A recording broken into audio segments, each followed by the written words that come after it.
Hello everyone, एक बार फिर स्वागत है आप सभी का अपने यूट्यूब चैनल पर। तो फ्रेंड्स, जैसा कि आप थंबनेल पे देख ही चुके हो, आज हम डिस्कस करेंगे नेशनल कमीशन एंड कमेटीज़ और एजुकेशन के ऊपर कुछ इंपॉर्टेंट क्वेश्चंस, इंपॉर्टेंट कमेटीज़ को इस वीडियो में डिटेल में डिस्कस करेंगे, जो आपको आने वाले एग्ज़ाम HPU B.Ed एंट्रांस 2023 के एग्ज़ाम में ही ये क्वेश्चंस आपको काफ़ी हेल्पफुल साबित होंगे। तो फ्रेंड्स, अगर आप HPU B.Ed एंट्रांस 2023 की तैयारी कर रहे हो तो इसके लिए भी मैंने एक अलग से प्लेलिस्ट बनाई है, जिसका जो लिंक है मैंने डिस्क्रिप्शन बॉक्स में दे दिया है। आप वहाँ पर जाकर वीडियोस देख सकते हो। वहाँ पर आपको HPU B.Ed एंट्रांस के रिलेटेड 40+ वीडियोस आपको देखने को मिलेंगी। तो फ्रेंड्स, अगर आप कंटेंट के रिलेटेड कुछ भी सजेशंस देना चाहते हो तो आप कमेंट सेक्शन में ज़रूर बताएं, या फिर आप मुझे इंस्टाग्राम पर भी फॉलो कर सकते हो, जिसका जो लिंक है मैंने डिस्क्रिप्शन बॉक्स में दे दिया है। तो फ्रेंड्स, वीडियो को शुरू करते हैं। सबसे पहले हम बात करेंगे भारतीय शिक्षा के विकास में जो मुख्य आयोग और समितियां जो थी, कौन कौन सी समितियां थी भारतीय शिक्षा के विकास में। मुख्य कमीशन और मुख्य कमेटीज़ के बारे में हम डिटेल में डिस्कस करेंगे। उससे पहले हम बात कर लेते हैं नेशनल एजुकेशन पॉलिसी 2020 के बारे में।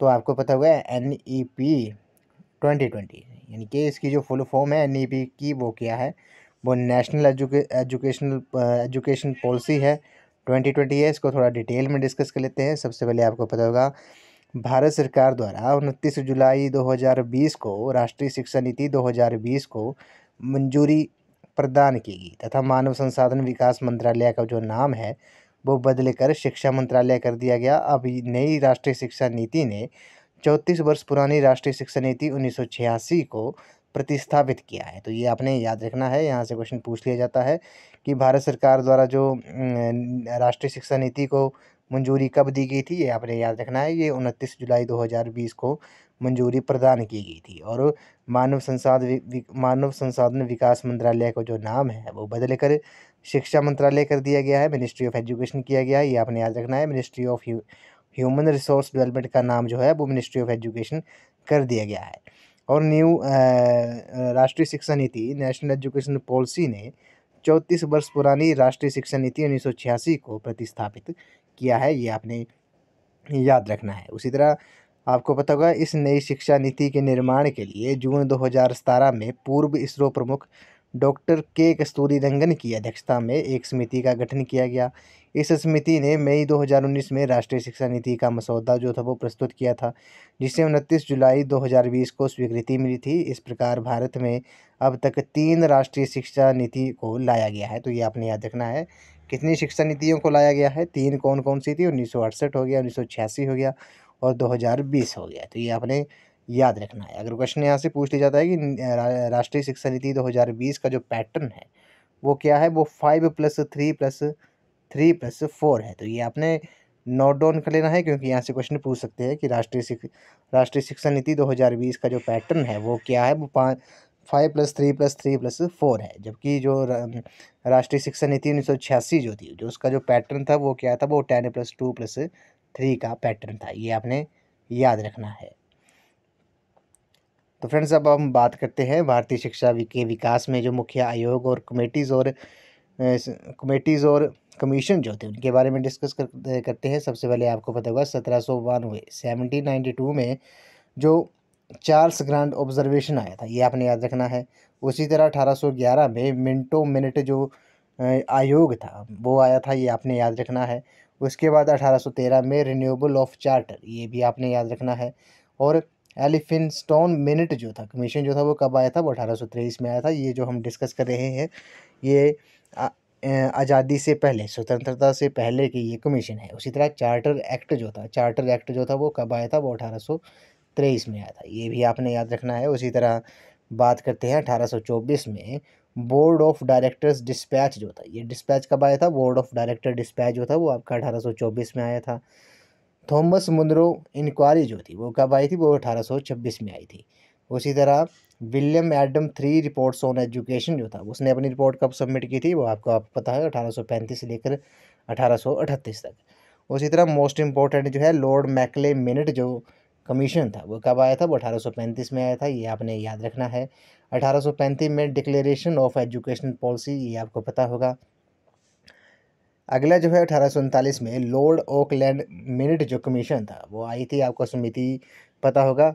उसी तरह 1844 में लॉर्ड हार्डिंगे डिक्लेरेशन जो था वो कब आया था, वो 1844 में आया था। थॉमसन प्लान कब आया था, थॉमसन प्लान जो है वो 1845 में आया था।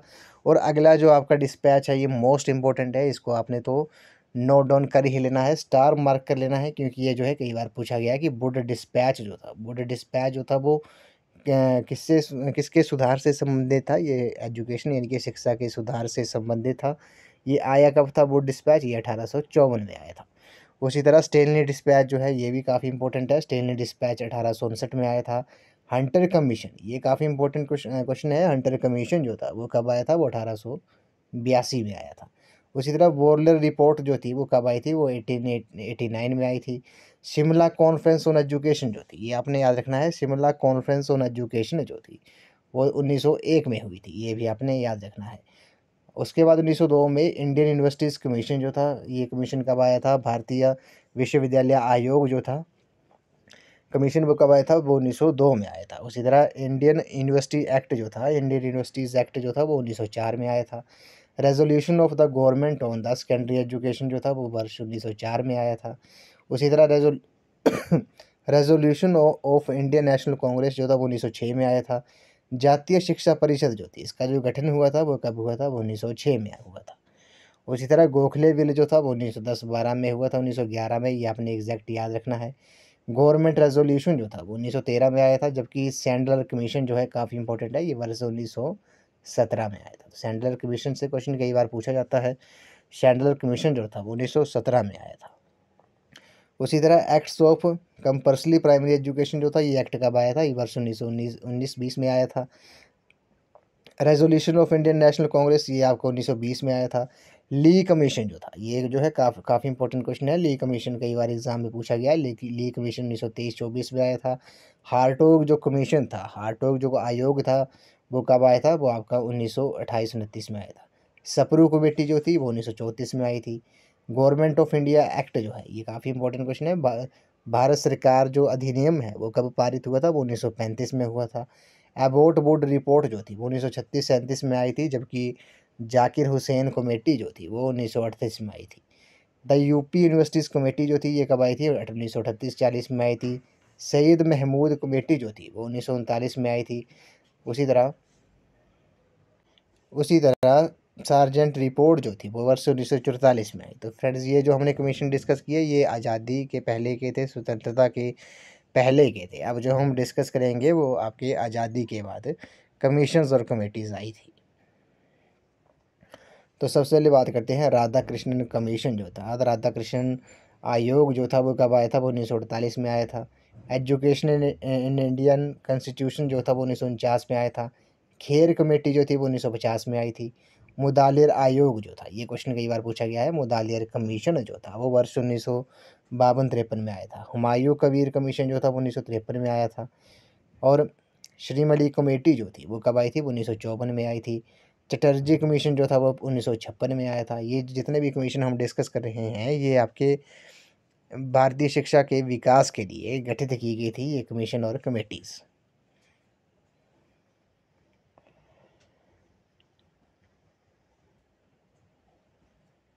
उसी तरह बात करते हैं वर्ष 1956 में, वर्ष 1956 में रामचंद्रा कमेटी आई थी। 1957 में शुक्ला कमेटी आई थी, ये भी आपने याद रखना है। 1958 में दुर्गा भाई देशमुख कमेटी आई थी। ये जो है काफ़ी इंपॉर्टेंट कमेटीज़ है, जो मेनली इंडिपेंडेंस के बाद, स्वतंत्रता के बाद जितनी भी समितियां और आयोग जो गठित हुए थे भारतीय शिक्षा के विकास के लिए, वो जो है वो काफ़ी इंपॉर्टेंट है, वहीं से मैक्सिमम क्वेश्चन पूछे जाते हैं। 1958 में नेशनल साइंटिफिक पॉलिसी रेजोल्यूशन आई थी। 1959 में डीबी देशमुख कमेटी आई थी, ये भी आपने याद रखना है। 1959-64 में कुंजरू कमेटी आई थी। 1960 में श्री प्रकाश कमेटी आई थी।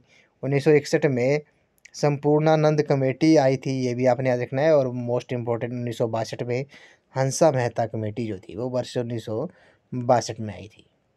उसी तरह वर्ष 1963 में committee of members of parliament on higher education जो थी वो वर्ष 1963 में आई थी। 1961-64 में Indian parliamentary and scientific committee आई थी। उसके बाद मोस्ट इम्पोर्टेंट है कोठारी कमीशन। कोठारी कमीशन जो था वो वर्ष 1964-66 में 1964 में आया था, जिसके जो चेयरमैन थे वो कौन थे, वो दौलत सिंह कोठारी थे, डीएस कोठारी थे। अगले है वर्ष 1966 में सईदन कमेटी आई थी, ये आपने याद रखना है। वर्ष 1967 में committees of members of parliament और एजुकेशन फिर से आई थी। वर्ष 1960 में आपकी आई थी national policy on education I थी 1968 में। उसी तरह वर्ष 1971 में report of international commission on education. 1972 में शुक्ला कमेटी, जिसका जो स्ट्रक्चर था वो 10+2+3 था। 1974 में statement of Acharya Kol on the Bihar Sharif movement, ये आपने याद रखना है। वर्ष 1976 में 42nd constitutional amendment placing education on the current list. तो ये आपने याद रखना है कि भारतीय संविधान के किस संशोधन किस अमेंडेंट के द्वारा एजुकेशन को करंट लिस्ट में शामिल किया गया था। तो वो 42वां संविधान संशोधन था, वर्ष 1976 में हुआ था। उसके द्वारा शिक्षा को, एजुकेशन को करंट लिस्ट यानी कि समवर्ती सूची में शामिल किया गया था। उसके बाद अगला है 1977 में ईश्वर भाई पटेल कमेटी आई थी। यहाँ से क्वेश्चन पिछली बार पूछा गया था, 2021 या 22 के इंट्रांस में आई थिंक। और 1977 में अदीन शाह कमेटी जो थी वो आई थी। 1989 में draft national policy on education का ड्राफ्ट आया था। 1980 में एजुकेशन फॉर आवर पीपल जो था ये आया था। 1983 में 2 नेशनल कमीशन ऑन टीचर्स के ऊपर ये कमीशन आया था। 2 नेशनल कमीशन आए थे, किसके, ये अध्यापक के ऊपर। वर्ष 1986 में फिर आई थी आपकी नेशनल पॉलिसी ऑन एजुकेशन, जिसको NEP 2020 ने क्या कर दिया है, उसे प्रतिस्थापित कर दिया, यानी कि उसकी जगह जो है वो NEP 2020 आई है। जबकि 1986 का जो पैटर्न था वो 10+2+3 का पैटर्न था। अब क्या पैटर्न है आपको पता होगा, 5+3+3+4 जो है वो NEP 2020 का पैटर्न है। उसी तरह 1986 में प्रोग्राम ऑफ एक्शन आया था, ये आपने याद रखना है। वर्ष 1987 में मेहरोत्रा कमेटी आई थी। 1992 में जनार्दन रेड्डी कमेटी आई थी। ये जो है काफ़ी इंपॉर्टेंट है, ये आपने याद रखना है, जनार्दन रेड्डी कमेटी जो थी। उसी तरह 1992 में यशपाल कमेटी आई थी। 1993 में चतुर्वेदी कमेटी आई थी। 1993 में द दिल्ली डिक्लेरेशन आई थी। और इसके बाद कैब, ये आपने याद रखना है, कैब जो था, CABE committee on decentralised management जो था वो कब आया था, वो 1993 में आया था। यहाँ से क्वेश्चन कई बार पूछा गया है। उसी तरह NCTE एक्ट जो था वो कब आया था, वो 1993 में आया था। NCTE की फुल फॉर्म आपको पता होगा, national council for teacher education है इसकी फुल फॉर्म। 1994 में education for all resolution adopted by 9 Nations, ये आपने याद रखना है। रस्तोगी कमेटी जो थी वो 1997 में आई थी, जबकि सर्व शिक्षा अभियान जो है वो वर्ष 2000 में आया था, ये आपने याद रखना है। उसी तरह जो लास्ट जो है वो आपकी लॉन्चिंग ऑफ विद्या वाहिनी प्रोजेक्ट जो था, विद्या वाहिनी प्रोजेक्ट जो था वो कब लॉन्च हुआ था, वो वर्ष 2003 में हुआ था, ये आपने याद रखना है। तो ये जो कुछ इंपॉर्टेंट कमेटीज़ और कमीशन से दो आपके आज़ादी से पहले के थे और आज़ादी के बाद में थे, किसके लिए, एजुकेशन इंडिया में एजुकेशन डेवलपमेंट के लिए, शिक्षा के विकास के लिए। अब हम बात करते हैं शिक्षा में संक्षेप, एब्रीविएशन इन एजुकेशन। जैसे फुल फॉर्म्स जो हैं वो कई बार पूछ लिया जाता है HPU द्वारा। जैसे UGC की फुल फॉर्म क्या है, यूनिवर्सिटी ग्रांट्स कमीशन जो है UGC की फुल फॉर्म है। NCERT की फुल फॉर्म क्या है, national council of education research and training जो है वो आपकी NCERT की फुल फॉर्म है। CBSE की फुल फॉर्म क्या है, central board of secondary education. Cab की फुल फॉर्म क्या है, पिछली बार आई थिंक पूछी गई थी। कैब की फुल फॉर्म होती है आपकी central advisory board of education. MHRD जो है ministry of human resource development, अब इसे मिनिस्ट्री ऑफ एजुकेशन के नाम से जाना जाता है।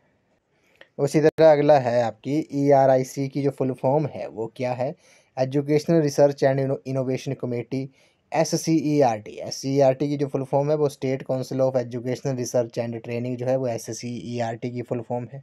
उसी तरह SISE की जो फुल फॉर्म है वो state institute of science education. ECCE की जो है ये है आपकी early childhood care and education, ये क्वेश्चन जो है कई बार पूछा गया है। ECCE की फुल फॉर्म क्या है, early childhood care and education है। उसी तरह मोस्ट इंपॉर्टेंट है NCTE, अभी हमने डिस्कस किया, national council of teacher education है। उसी तरह ICDS की जो फुल फॉर्म है वो आपकी इंटीग्रेटेड चाइल्ड डेवलपमेंट स्कीम है। NIPCCD की फुल फॉर्म क्या है, national institute of public cooperation and child development है। अगला है JCVE की फुल फॉर्म क्या है? Joint council for vocational education. CIVE की central institute of vocational education, ये आपने याद रखना है। उसी तरह अगली जो फुल फॉर्म है वो आपकी डाइट की फुल फॉर्म क्या है? आपने देखा होगा डाइट की जो फुल फॉर्म होती है वो district institute of education and training होती है। DBE की district board of education. IGNOU की फुल फॉर्म क्या है? Indira Gandhi national open university. उसी तरह TIS की इसकी जो फुल फॉर्म होती है टेक्निकल टीचर ट्रेनिंग इंस्टीट्यूट होती है। CIET की central institute of educational technology होती है। EMRC की जो फुल फॉर्म होती है वो आपकी एजुकेशनल मीडिया रिसर्च सेंटर्स होती है। AICTE की all India council for technical education होती है। NIEPA की फुल फॉर्म होती है national institute of educational planning and administration. Site की फुल फॉर्म क्या होती है? SITE की सैटेलाइट इंस्ट्रक्शनल टेलीविजन एक्सपेरिमेंट होती है।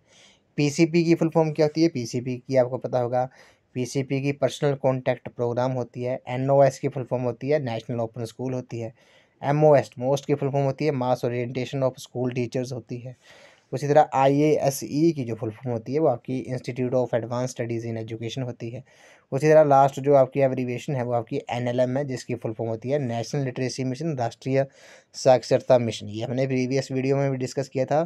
तो NLM जो था नेशनल लिटरेसी मिशन जो है ये इसका गठन कब हुआ था? 1988 में, 1988 में नेशनल लिटरेसी मिशन का गठन हुआ था। ये आपने याद रखना है। तो फ्रेंड्स आज की इस वीडियो में बस इतना ही। आज की इस वीडियो में हमने national commissions and committees on education के ऊपर जो कुछ इम्पोर्टेंट कमेटीज़ थी उनके बारे में थोड़ा हमने डिस्कस किया। उसी तरह जो शिक्षा में जो संक्षेप है एब्रीविएशन इन एजुकेशन जैसे फुल फॉर्म्स वगैरह जो पूछ लेते हैं उसके बारे में भी डिस्कस किया।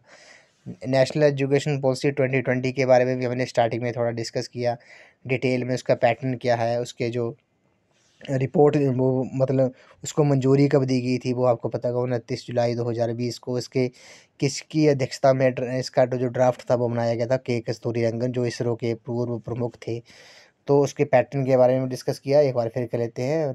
नेशनल एजुकेशन पॉलिसी 2020 का जो पैटर्न है वो 5+3+3+4 है। इसने किस राष्ट्रीय शिक्षा नीति को प्रतिस्थापित किया है? तो इसने नेशनल एजुकेशन पॉलिसी 1986 को प्रतिस्थापित किया है। तो ये आपने याद रखना है।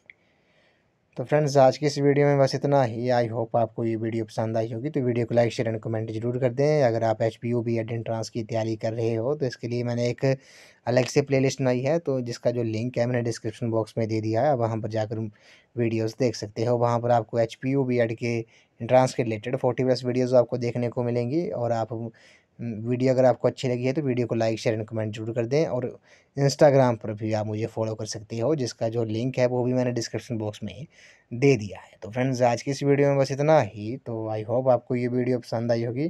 तो वीडियो को लाइक शेयर एंड कमेंट जरूर कर दें। तो थैंक यू फ्रेंड्स।